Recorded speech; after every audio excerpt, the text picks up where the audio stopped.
One of the most valuable skills for anyone, lifelong, is the ability to sell, but to sell authentically and with value, and to focus on building relationships and truly believe in the product or service that you're selling. And that is what makes the world go round. Everything leads to growth with the National Association of Sales Professionals. The Leads to Growth podcast with the National Association of Sales Professionals provides in-depth discussions sharing the best sales, prospecting, influence, and communication skills, as well as sales training techniques to take your professional sales career to the next level. Hello and welcome back to another Leads to Growth podcast. Great to be here today. Great to have you, Stephanie. Thank you for joining us. Oh, thank you for having me. It's a pleasure. Awesome.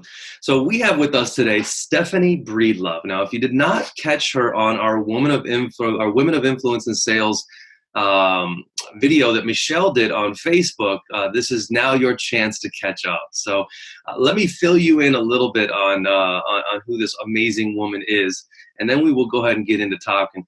Today we're going to talk about not only the amazing story of Stephanie and her beautiful purpose of empowering women to follow the same direction that she has, but we're also going to be talking about the great myth of if you build it, they will come. One of my favorite movies with Kevin Costner, but that line does not work in sales, and we know that very well, and Stephanie's going to tell us a lot about that today. So first off, Stephanie Breedlove has been walking the walk of a successful entrepreneur for 20 years. And not only are we a bunch of salespeople here, Stephanie, we are a bunch of entrepreneurs as well. So You're in the right place. After launching a career in corporate America with Accenture, she found her true calling as a co-founder of Care.com HomePay, the nation's largest household payroll and tax firm. Her startup grew to national leadership and was acquired later for $57 million and plays a vital role in shaping the quality of in-home healthcare industry, which is a huge industry today and growing rapidly.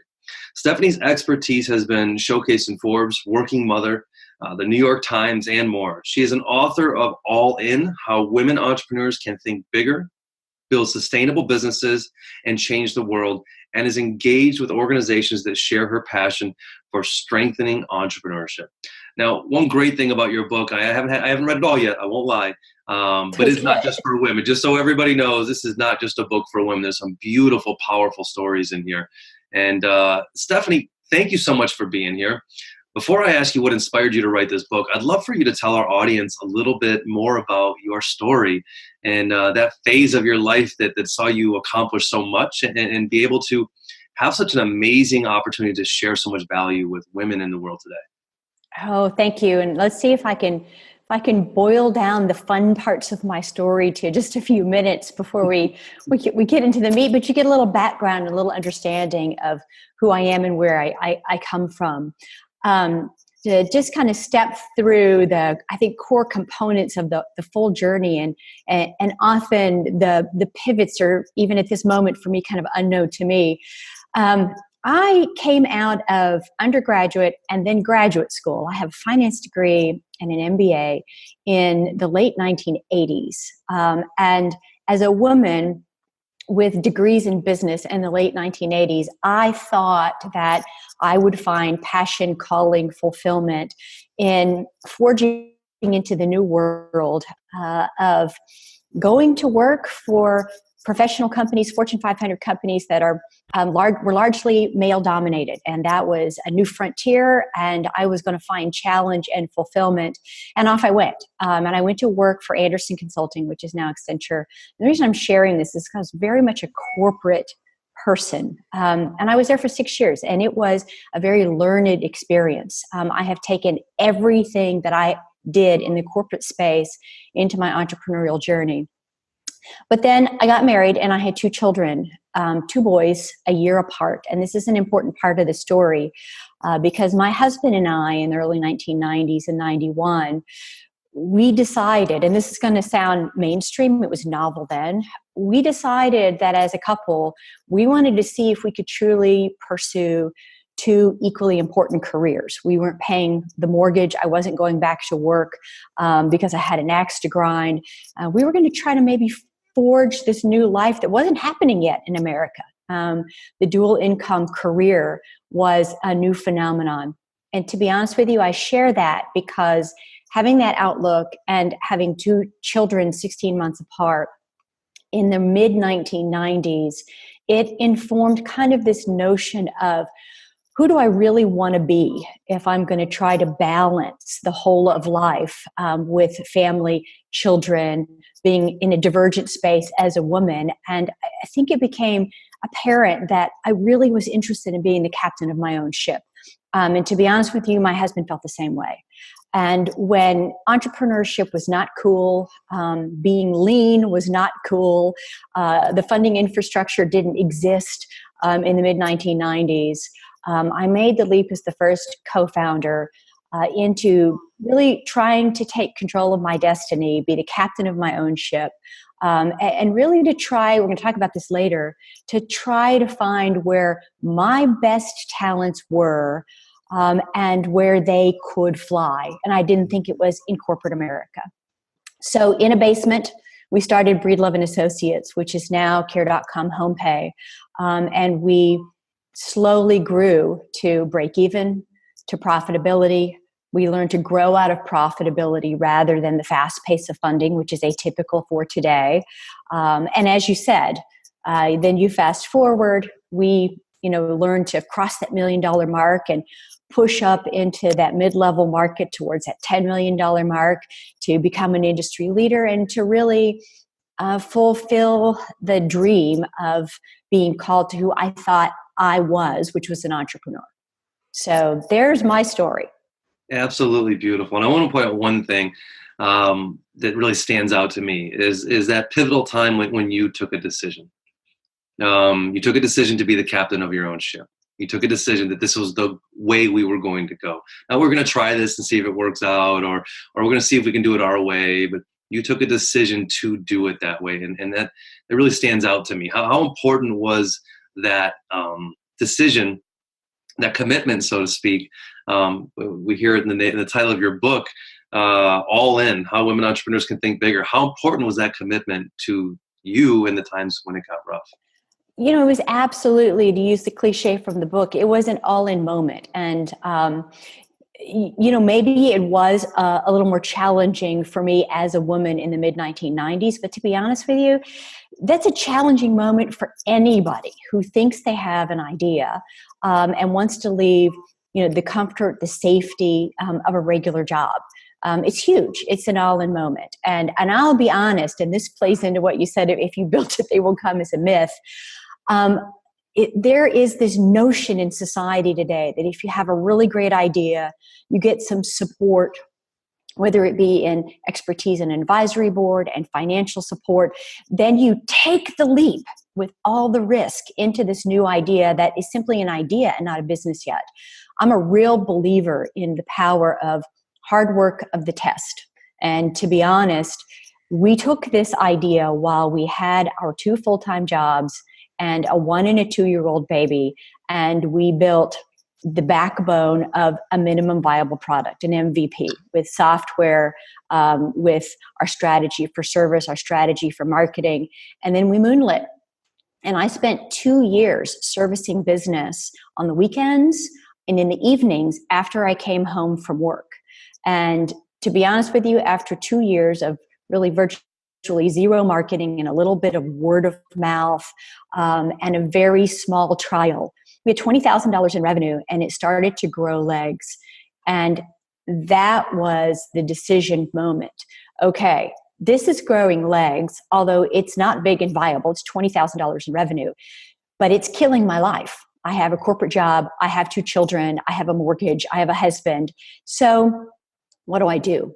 I either close it down or I go all in and I try to do this for real. And we don't just make a business out of it. We go national and we try to be an industry leader and achieve all that we can. So to be honest, I never would have leapt with an idea. I leapt after 2 years of pain, of testing, and enough confidence that this thing actually could go from 20,000 in revenue to a mid-market level size company someday. I love that concept. There's 2 things I want to go back to. I love the concept of moonlighting and testing an opportunity before you go all in. Far too often I hear somebody go, you know what, I can't take XYZ anymore, so I'm going to go do this. I'm going to go all in as an entrepreneur. Not looking at the product, more just changing fields, switching. It's more so that they don't want to do what they were doing. I really love the idea of testing, of look, I'm going to do something, and let's test this product to make sure that it works, and having that commitment, that extra layer of time, I guess, that you don't have, that you really have to make that extra level of commitment to test the product. It's a really beautiful concept. And you also mentioned something else, minimum viable product. Tell me more about that. How do you come to that realization? So I think most entrepreneurs who have an idea, the notion of the test or the minimum viable product, if you really want to minimize risk, and I actually think entrepreneurs are not out risking with reckless abandon, which is what I think we read about a lot. Good entrepreneurs are actually mitigating risk. And the MVP is the backbone of that. So if you think you have an idea, rather than to use a media level story, try to raise $2 million and then use that money to develop a product and service and go full on into your marketplace. Start with a fraction of those dollars and a fraction of the actual product or service, meaning it's minimal. It's the bare bones of what the real thing may look like, but it gives you time to test, number one, if this might work with minimal risk. I mean, to be honest with you, I think we maybe put $20,000 into this test. So if it didn't fly, well, we can live without the $20,000. Our life might have been unraveled if we had raised $2 million and then it didn't fly. So I really do believe that trying it on for size with minimal risk is actually confidence building. And the second thing, though, that I think is most important, I just thought of this, is that I spent 2 years trialing and testing in the weekends and evenings. So, in terms of how many hours that I spent, it was probably about 6 months worth, over 2 full years. But what I learned was, where were the major pitfalls for this idea? What did the industry look like? What did the customers look like? And a real, look in the mirror at my skills, my shortcomings, where I needed to fill gaps, where I needed to grow. And if I really did want to be a Jill of all trades, because in the beginning, that's what entrepreneurs are. You're a Jill or a Jack of all trades. And it allows you, I think, to gain knowledge that is pivotal for success. So I'm a huge fan of the test or the MVP, as painful as it is. And to be honest with you, I think that pain is necessary because it gives you a look into what entrepreneurship is going to look like without a lot of risk. If you don't like it, don't quit your job. Love it. I absolutely love that. That is beautiful. That whole concept of testing with the MVP is just a really brilliant concept. I hope everybody took notes on that. You mentioned one other thing. You mentioned back in the 90s was when you had taken that leap, and it was for a woman at that time, right? Well, I often see that that certain areas, certain businesses within our country, are not trapped in the 90s, but still live in that frame of mind. So, saying that, I still think that there's a message out there that you bring of that intrapersonal. I mean, we talk about sales here on this call, right? So, having to sell yourself of your own value, your ability, all those things that you had to sell yourself on before you went out there, especially considering the additional barriers that you went up against being a woman in that time. There are a lot of other women who are maybe in an area or a business or a career or an industry or even a profession that is still somewhat in that 90s realm. What would you say to those women who are out there who still feel like, well, it's different for you, or it was different for you, it's just not the same for me? Wow, that's a loaded question. I will say that I don't think it was different for me. If anything, this kind of sounds like tough talk. I think it was harder. Mm-hmm. When my first son was born at Anderson Consulting, I was in the Denver office. There wasn't a maternity policy because there hadn't been any women to return to work once they decided to have a child at that firm in the Denver office. And by the way, they were great. I crafted my own pitch, and I pitched it to the partner, and he didn't say yes to everything, but he largely said yes. And a maternity policy was on the books for that office of that company at that time. I will say this, though, that the industry that I went into, so I didn't talk much about the company. Our company grew out of a personal need. I was talking about this, progressive divergent life in the early 1990s and returning to work. Well, we hired a nanny, and we also decided that we wanted to pay her legally and professionally and with benefits and annual reviews, with this notion that she would deliver a higher quality of care and stay longer, and that longevity, would be powerful for the care of our children.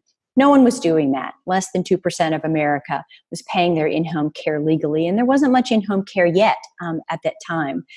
But in going into the in-home care industry and starting a company that was financially oriented, we did payroll, tax, benefits, and labor law consultation for families with nannies and elder care. That's what we started to do, and that's how we ended in the company, still doing that today. But to be fair, the industry is filled with thousands of entrepreneurs with small and mid-sized businesses, and probably 50 to 75% of them have a level of ownership equity position by women. So I had a little bit of an easier climb, being completely transparent, in growing a business in which a majority of my business development partners were women. I would say probably 50% of them were women. It made it easier to navigate all of the barriers for a woman in entrepreneurship. However, I will say this, that I'll never forget this. I was about 7 or 8 years in. The business was doing very well. We really established ourselves as industry leaders, and I was really working to bring on a business development partner, a company owned by a woman, to refer our services. And she said that she really thought we had the highest quality product and service in the marketplace, but that she was not going to work with us. She was going to work with one of our competitors. And I asked her why, of course. And she said, because that company is owned by a man, and men are better business people than women. And this was a woman who shared this with me, and it was my job to then go try to earn her business over the years to come. But I'll end with this. When women say it's different for me, I will say this: if you are in industry, or a company for that matter, in which you feel times haven't changed, even though we talk a lot of talk in society, there is not as much walking the talk as we would like. If you're in an industry or in a company that has really made it very, very clear that they still live in the 1990s, the good news is there are many places for you to have an all-in moment, and make a change and take a leap and go somewhere different, and go into an industry or into a company, for that matter, who values your contribution based on your skills and your business success, independent of whether you're a man or a woman. And there are plenty out there, so make that change. Absolutely. I love that. I still love this concept of all-in moment too, right? It really takes that decision. We call it a decision, but it's you have to be all in. A lot of people say something, I'm going to do this, and then they never follow through with it, or they never really go in. But I love the concept of this all-in decision making. So Stephanie, let's get to, so you built this amazing business. You were an entrepreneur. You co-founded this awesome business. You built this great model. You tested it. It started to work. And now you had to go out there and sell it. Nobody just came, did they? No, nobody came. And this is where you're couching up the "if you build it, they will come" is a myth. I'll give you a little context and then my very passionate words of wisdom. So I think I just mentioned, for those of you out there who have children and may have a nanny, you're going to be very familiar with this concept. When we went into business, we were gambling that there would be more women and men who would grow dual careers, and that having in-home childcare as a primary form of childcare, a growing form of childcare, would become a norm. And it did. So we were gambling. We were also gambling that the elderly, through the advancement of modern medicine, would be able to and want to age at home. And it's happening. So we took some good gambles. Yeah. In the time that we started to offer payroll tax and labor law services, though, to the industry, there were, number one, very few people with full-time care in the home. So it was a tough concept for people to understand. But number two, those that did, I think the stats were about 1.5% paid legally. So we basically were the nanny tax company trying to convince people that paying legally was not only the right thing to do, but a beneficial thing to do. And that's uncomfortable. Yeah. Today, about 15% of those who have in-home care pay legally, to give you some context. And to be honest, a large reason that I feel that has increased over sevenfold is because of companies like mine entering the space and bringing that education to the marketplace. But the second reason that there's only 15% is we need better tax incentives. If you got a bigger tax break, you'd probably be more likely to pay legally. Right. So if you're hearing this, I had a real uphill battle in just trying to say to, number one, referral partners, those who placed in-home care in homes, nannies and elder care, or to the client themselves, this is the right thing to do. You should be legal. The benefits are worth it. And you should use my company. And usually the response was like, nobody cares. Can I just put the blinders back on? Hear no evil, see no evil, speak no evil. So from a sales point of view, it was an uphill battle. And I am a financial and operations oriented person. That was my background coming into entrepreneurship. So we built the heck out of it, just so you know. The first 9 months that I took the leap full time to try to scale the company nationally, my husband is my co-founder, by the way, and after 3.5 years of me co-founding on my own, he was able to join, but he always was helping behind the scenes. So I was never alone strategically in this endeavor. But we built the heck out of this. We built a software product before the internet existed and SaaS models really existed for people to do it on their own.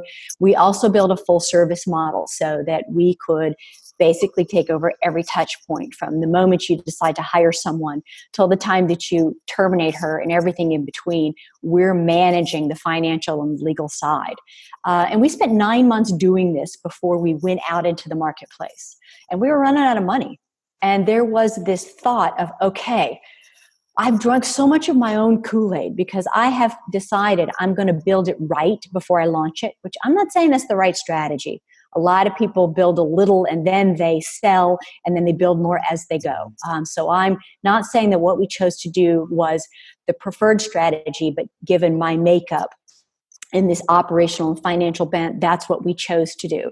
So I really had this feeling, number one, that when it was time to go into the marketplace and sell directly to families, and then to business development partners, companies who place in-home care, that they would just by osmosis see how great it was and just come running. Because I'd spent 9 months and every penny of my savings building this thing, and now I'm ready to launch, which couldn't be further from the truth. You have a job, even if you have the sexiest, coolest product or service or the trendiest in the world to sell, you have a job to educate, convince, show value, show quality, all the things that are really at the root of good sales, so that people want to engage. And they don't know that they should engage or even that they want to engage unless you lead them to the trough. You have to lead them to the trough. And in my example, in which I talked about being out of money and spending 9 months building this, I also had a fire under my butt.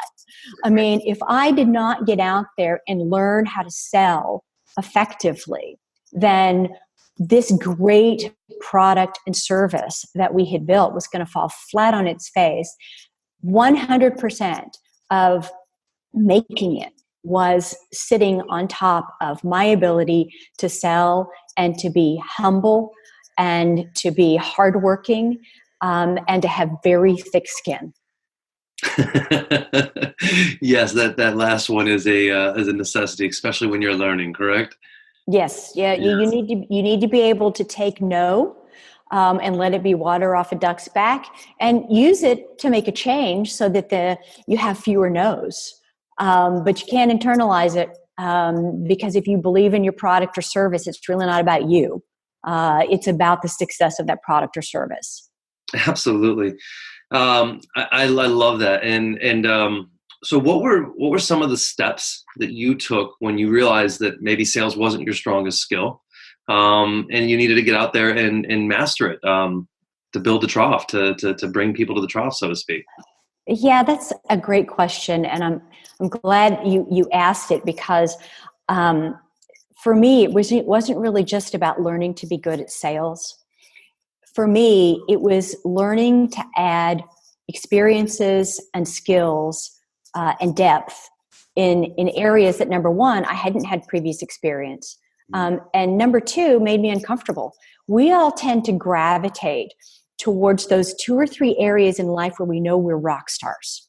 And so if you're a rock star in sales and you know you're in the right career, you need to be growing other skills. So use the story I'm about to tell, to translate it to growing other skills. So I came into this business with a financial and operations background.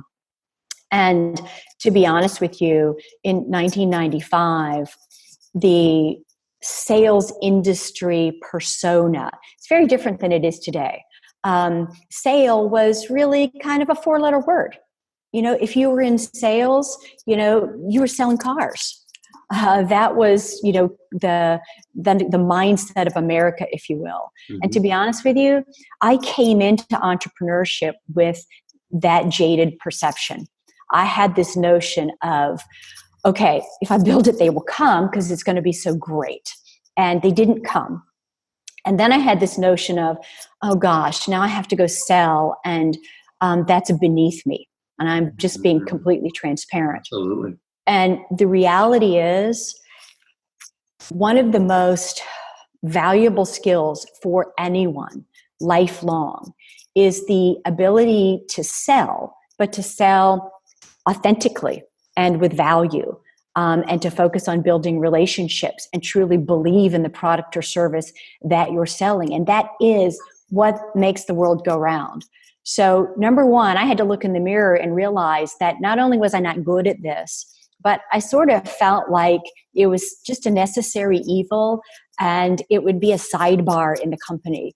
And what I learned is two things. Number one, if you really commit to growing a set of skills outside your core tendencies and rock star talents, you can master them. It's not like you're just good at what you're innately good at. And you can find probably even more value in it because you had to work so hard to achieve it and grow it. And I'll be honest with you, today I'm sitting in front of you 25 years down the road, and I view myself as a superior person in sales, in marketing, in sales strategy, in getting people to believe your story authentically, more than I do in being able to financially and put a strategy together, or put together efficient operations. So I not only grew those skills, but then began to believe in how important they are. And I know we've got a lot of salespeople on here, but for the entrepreneurs, if you, in any role that you're in, if you don't see yourself as a salesperson at some level, you are missing numerous opportunities on a regular basis. If you're a project manager, and your key role, is to efficiently execute 3 big projects every year, if you're not taking the opportunity to sell your bosses on what the best 3 projects and best uses of time ought to be for that company and the success of the company, and therefore your success, you're not doing your job. You're not just a project manager. No one knows the best projects to engage in my example, better than you do as the lead of that for your company. If you are the head of the accounting department for your company. It is your job to sell your company on best practices for becoming more efficient and opening up more bandwidth within your department, and so on and so on and so on. And that is sales. That is sales. We all need to learn how to sell and understand that sales at its best is experienced and authentic. I love it. Absolutely beautiful. And I would even say it vice versa, that every salesperson out there needs to see themselves as an entrepreneur. Absolutely. You have every person, and not even every salesperson, every person out there who's working for somebody or doing something for business. You have a brand. You have a business that you're building, and you should be looking to grow that business, even if it's within a career or as an employee. And so not only do you need to be able to sell, but you need to see yourself as a business. And I think every person should see those two skills, having the skills of the entrepreneurial skills of sales and influence.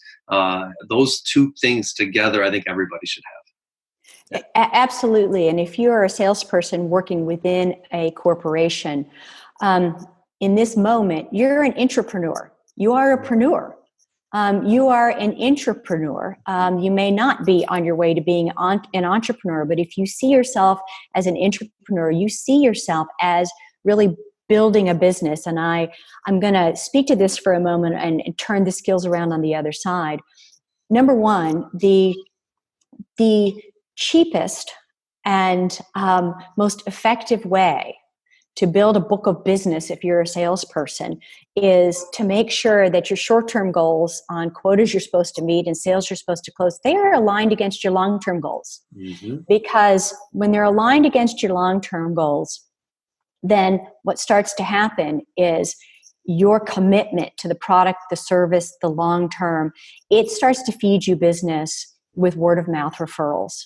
And that is in and of itself the beginnings of building, what is a business. I mean, these people are coming to the company that you work for because of a word of mouth of the job that you're doing. And if you're really going to look long-term as a salesperson, you can't always just be closing. If you really want to add that value, you need to continue to build that relationship. And building that relationship means understand finance. Understand the numbers, the dollars, where your client's coming from. Understand operations. Understand your product or service much more deeply than what it takes to just make the sale. And that is growing skills in areas where you're not a rock star. I just said finance. I just said operations. I just said maybe new product or service understanding for where the client's going, and you could capitalize on that. And those are skills outside of sales. Absolutely. And I also want to add that because you're great at something and you're not awesome at something else, doesn't mean you need to walk away from the things that you are awesome at.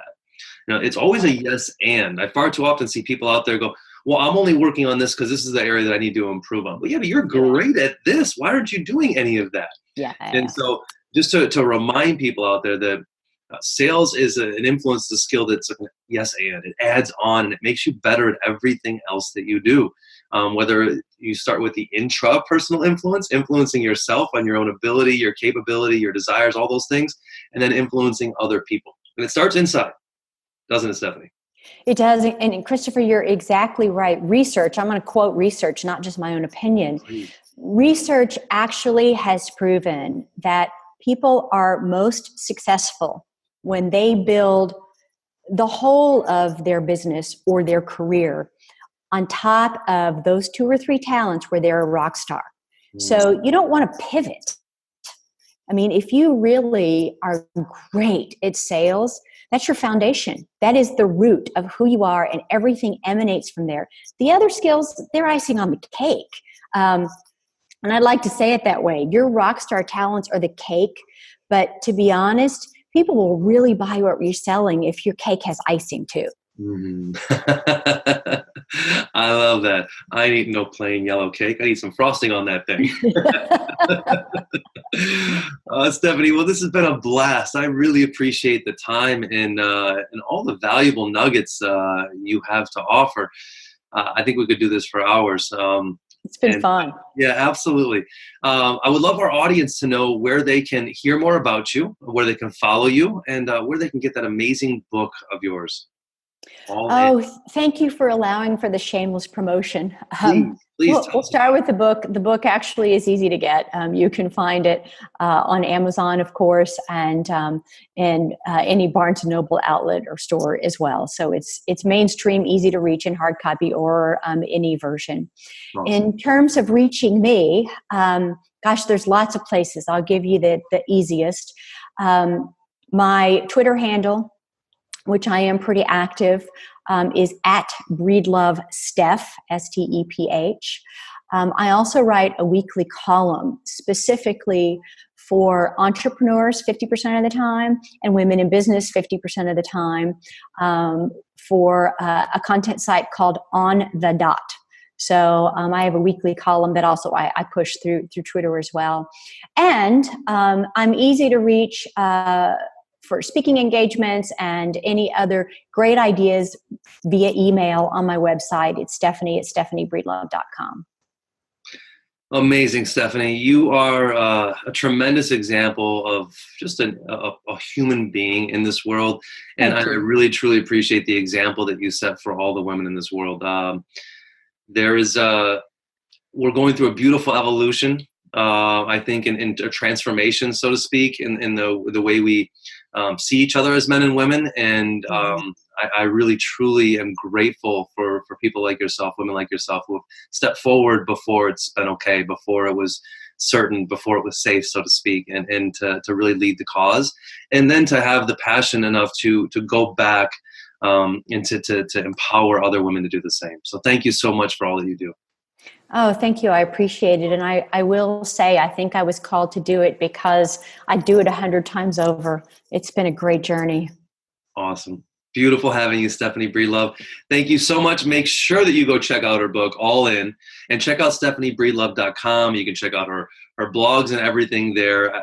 Some amazing talks, some amazing conversation, and a lot of value. This woman is continuously giving out value. So be there to receive it. Stephanie, thank you so much. For all the listeners out there, make sure that you check out this podcast on iTunes. Make sure that you go back and check out our previous podcasts on iTunes. Make sure that you subscribe, like, comment, and share on all those good things. And check out NASP.com. Become a member. And also, we just launched this year our Sales Mastery program. So make sure that you check that out. Have a great day, and we'll see you again on the next Leads to Growth podcast. See y'all.